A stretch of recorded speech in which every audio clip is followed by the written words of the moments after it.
We've all heard the term honeymoon phase when everything's brand new, fresh, and wonderful. And that certainly was the case for the couple you're about to meet.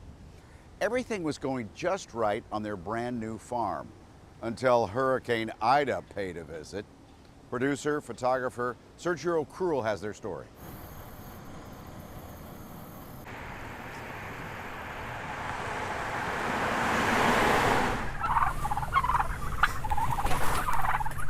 You're good. I got him. I can hold him if you want to look. I think he just got shat on. Okay. Honeymoon Farm is flavor. Honeymoon Farm is fresh mushrooms from Gary's farm as well as from his father's farm, as well as our pastured poultry, our chicken, our turkey, and this year we also have country chicken.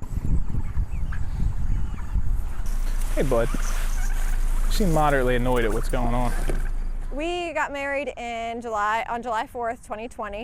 And even before the pandemic, we were talking about how we wanted to spend our honeymoon. We talked about it and decided that we'd rather spend that money on our forever honeymoon. And then Gary said, like our honeymoon farm.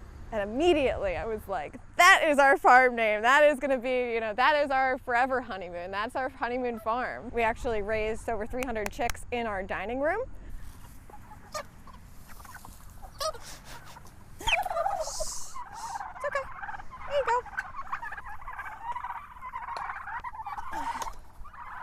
Every day we move these chickens to a fresh patch of grass and they get fresh, locally milled feed as well.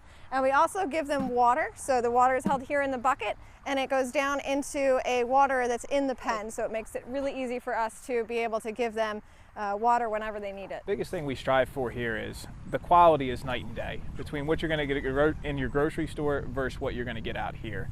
The mushrooms are picked the same day, they're packaged the same day, they're as fresh as you're possibly going to get them.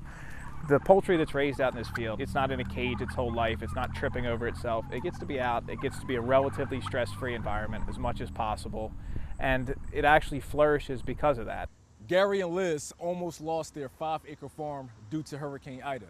Now, a loss like that will have not only affected them, but also the community that depend on them. We lost 10% of our livestock. That was 13 chickens and 4 turkeys. Our 3 coops that we keep our chickens and turkeys in were pretty heavily damaged. Luckily, we have a really great community around us, and everybody kind of came together to put those back together in a way that they'll hold until we're able to get the new coops and repair the old ones. The coop ended up in my yard. Yeah, and then she had parts of it over on the other side, and the chickens and the turkeys are just all over the. Yeah, it was bad. Some of them survived, and so yeah, you do what you can to help everybody, right? Isn't that funny, guys? Isn't that funny? They like to laugh at me when I drop things. We have turkeys that are a huge range of sizes, everywhere from 8 pounds to 25 or more pounds. The biggest thing we do as a community, I would say, is we're bringing fresh produce and meat to the community at a very accessible location. You know who you're buying it from, and you're also getting the familiarity with the farm, with the farmers. You know who raised your food, you know the care we put into it. A quick reminder, if you have a story for the Jerrick Report, simply hit me up on Twitter. My handle is @MikeFox29.